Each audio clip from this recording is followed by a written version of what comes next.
there were a couple of tweets coming out earlier today. You remember the story?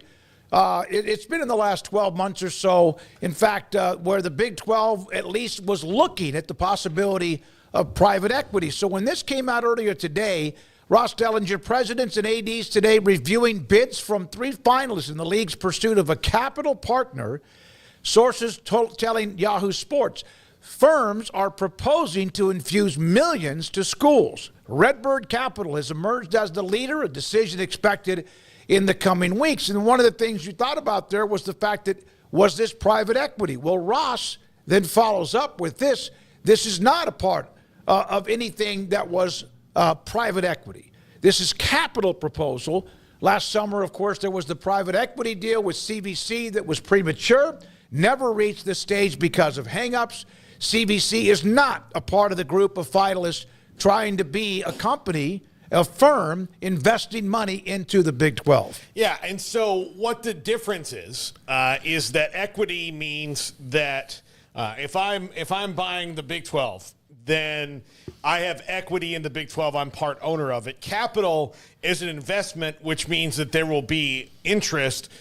You know, some of the things say between 10 and 15%. I don't know where they get it, but there'll be, it's a credit card essentially for these conferences that they'll have to eventually pay back in all of that. So I'm interested to see what kind of cash infusion it is. So say Redbird gets the Big 12. How close does that get to the big 2 conferences as far as money-wise goes? And then how long before they decide, hey, we don't like the fact that this gap is closed. Let's go get somebody to infuse some capital into us, even though they don't really need it. But, don't tell that to any rich person, that you don't need any more money. That's just not how it works. So I'm interested to see, again, how much can they close the gap? How much does this help with everything that goes on with a House settlement? How does it get you to your financial goals? How does it keep you competing for national championships in football where, the gap is just going to widen with who can, opt into the full level of the House settlement, who can get the best NIL deals, who has the best TV deals? Where does that put you?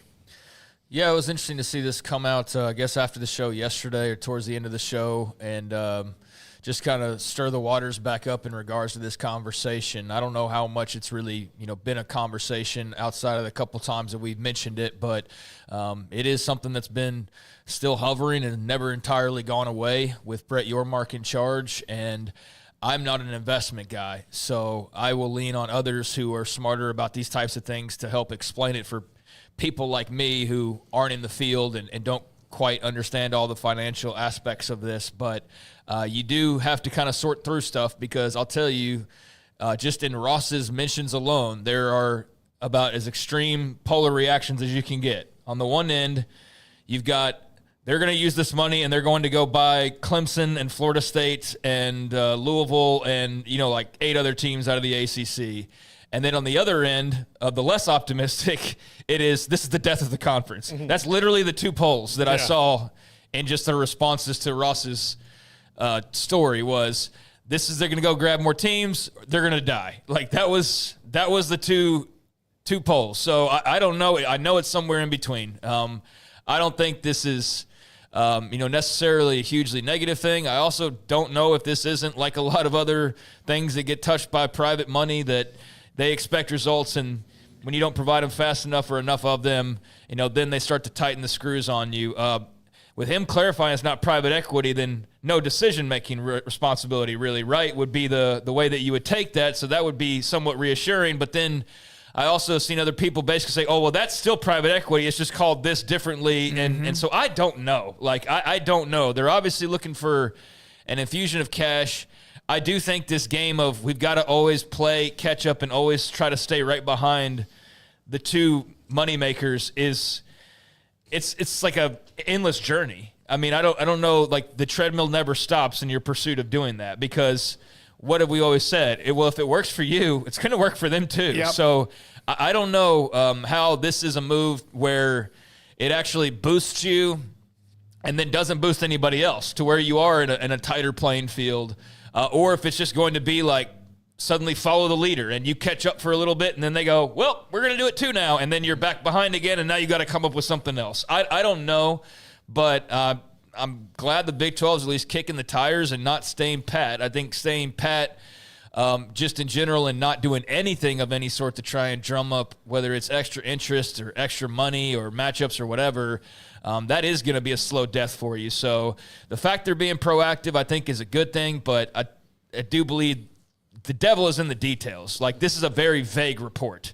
It's about as vague as you can get outside of the clarification on, oh, this is not private equity. But other than that, there's no mention of actual money figures. There's no mention of how the money would work. There's no mention of where the money's going outside of it's just to the Big 12. So we have a lot of blanks that need to be filled in to try and make this make more sense. But again, I'm glad they're at least being active and pursuing options. Yeah, it never hurts to look at options. I mean, anything you do, whether you're at the top of the pile or not. One thing that I did find interesting, and I put this out there yesterday evening, I believe, is when the story came out that this was happening or at least being discussed, I said, you know, what was interesting to me was when the Big 12 had this a year ago, whenever it was, back in the summer, there was this and of course, mostly from those who don't need anything or a jump. However, when Tony Petitti and the Big Ten also at least glanced at it, not that they may have been serious about it, but it wasn't as if they didn't look at it. You would be foolish not to, whether you need infusion or not. We don't know about the interest rate, the credit card, the debit card. There is no interest rate. You either have the money or you don't. But at least it's an opportunity. And you're right. As both of you have said, if it does work and it ends up being a pretty good deal, then everybody else will end up doing it too, whether they need the extra money or not. Yeah, I think that pretty soon we'll hear, like, once the Big 12 announces the details of this, I would not be surprised to hear the ACC following close behind. And this maybe helps them settle their legal kerfuffles as well, because they can go to Florida State and Clemson in mediation and be like, okay, hey, all right, here's the deal, 2031, and look how much money we're going to have. So maybe that does it. And I think that's what I hope happens, because I don't think anybody's better off right now for the ACC getting weakened. No, and there's 3 finalists. That Ross mentioned. Redbird Capital is the leader. He said firms are proposing to infuse millions to schools. So, I guess you could look at it like it's a tech startup type of thing of like, hey, we believe in this Twitter thing. We're going to pour money into it and then hope it pays off at the end. But the thing is, you got to get paid eventually back, right? And so I don't know how all that works. That's more of the filling in of the blanks that we would need more details to fully understand the plan here. But it is a little bit of an unknown that can make it, I guess, sort of scary if you're one of those people that your immediate reaction was, oh, private equity kills everything, and, oh, it's not private equity. Well, it is still private, like that whole thing. If you're more on the negative side of that, then, I guess maybe some details will help soothe your mind or maybe not. But this is definitely out of my league and of interest, so we'll see where it takes the Big 12 and where Brett Yormark aims to go with this whole pursuit of this cash infusion or money infusion. We will have something else in the Big 12 in a little bit. We'll also have some news and notes from various things at the NFL Combine. And but let's go to this. The college football rules proposals. Remember the AFCA, the American Football Coaches Association, also had what they thought would be the best way to quit or at least try to curtail, contain, or end the fake injuries. NCAA Rules Committee proposing modifications that today recommend that if a medical personnel enters the field to evaluate an injured player after the ball is spotted by the officiating crew for the next play, the player's team would be charged a timeout. If the team does not have any timeouts, it's a 5-yard delay of game penalty that would be assessed. Is this enough to curtail it, contain it, or maybe help calm it down? I think it's a pretty good idea. They mentioned that the other proposal that they had out there, they didn't want guys who are really injured, like, staying in there when they didn't have to and trying to work their way around it. I think it's worth a look. It's a pretty simple way to try it out. And, I mean, if this doesn't work, then tweak it and move on. But this is certainly something that has to get curtailed. I mean, so can't they just fake the injury before the ball is spotted? Well, I mean, that was the main thing that popped into my mind. And then I think most people have kind of had the same thought of like, well, then you just do it when the and again, this is a proposal, so it's got to be voted on. But yeah, that would be, why not? Why not fall down knowing you're going to fall down anyway? Why would you not fall down as soon as the running back is? I think at least what this part of it takes out is, the coach on the sideline going, like giving the signal and somebody falling down once the ball's been spotted. But then they're going to have to plan out like, hey, by the way, we need the clock to stop and get a sub. So, just fall down after the play. Maybe it's a little harder to do it that way because you don't know if you're behind the play. Most of the time it's defensive linemen that do this because they're the ones that are right there on the ball. I don't know. But yes, Craig, you've certainly pointed out the hey, it's football. The loophole in it. It's college football. Coaches are going to find a way around it. Yeah, and it's not official. I mean, they got to still vote on this, but it does say in the write-up the determination that a player faked an injury to manipulate the rules could lead to the offending team's conference being notified. Oh, they're going to call your parents and tell them that you were late to class. Yeah. Oh, no. And it says, and any possible disciplinary action can be made by the conference office. So there's not even like in this hypothetical, they're going to tattle on you, and your conference, who is in full support of you, may or may not do anything about it. So I don't know that you're really stopping Lane Kiffin from doing what he's always done and being the one of the faces of this whole situation. Kirby Smart did say the committee identified the time period after the ball has been spotted as the most egregious violations of the injury timeout rules, and addressing the issue this way, having a set time frame of when the game is stopped for an injured player should hopefully help curtail the strategy of having players fake injuries. So yeah, hopefully. But yeah, so I guess any injury after the ball is spotted will cost a timeout to discourage faking, but like as we said, you can just do it before that. If a defense has 12 players out for a play, I mean, he gets more into it. You got all sorts of rules there, but yeah, there's a lot of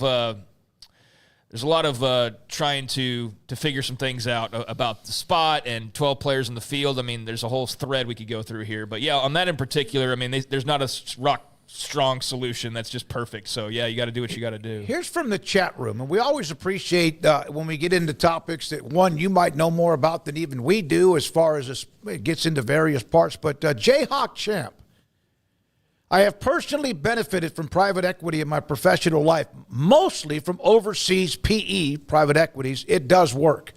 This is not private equity, but it is a capital, and so, but thanks for the feedback. I'm sure there's a reason why a lot of them have a lot of money. They don't do it because they're just throwing money away. This is not altruism. Yeah. No. Well, they're not meeting for over a year, meeting with different firms and, getting into talks if they're not also crossing their T's and dotting their, one would hope, right? Yeah. But there's a lot of smart people. So, yeah, I mean, I trust that they know what they're doing and exploring the alternatives. And I think certainly people are understanding that there are alternatives needed for the Big 12. If they truly want to be at like a different level, they're going to have to do things differently. So this is one of those ways of thinking outside the box or being on the forefront of trying to do things differently, and maybe others follow, maybe they don't. But, yeah, thanks for the feedback, and certainly it's not all bad, or I think this would not even be a conversation. So there's got to be some benefit to it for those involved. Well, we'll be, remember, up in Frisco at the Star for Big 12 Pro Day in maybe a couple of weeks or so. It'll be interesting because they'll have all the Big 12 administrators, et cetera, including the commissioner there. We'll be there for that for at least a day. We'll see what we do, the schedule, and our coverage from inside the Star. The Big 12 Conference men's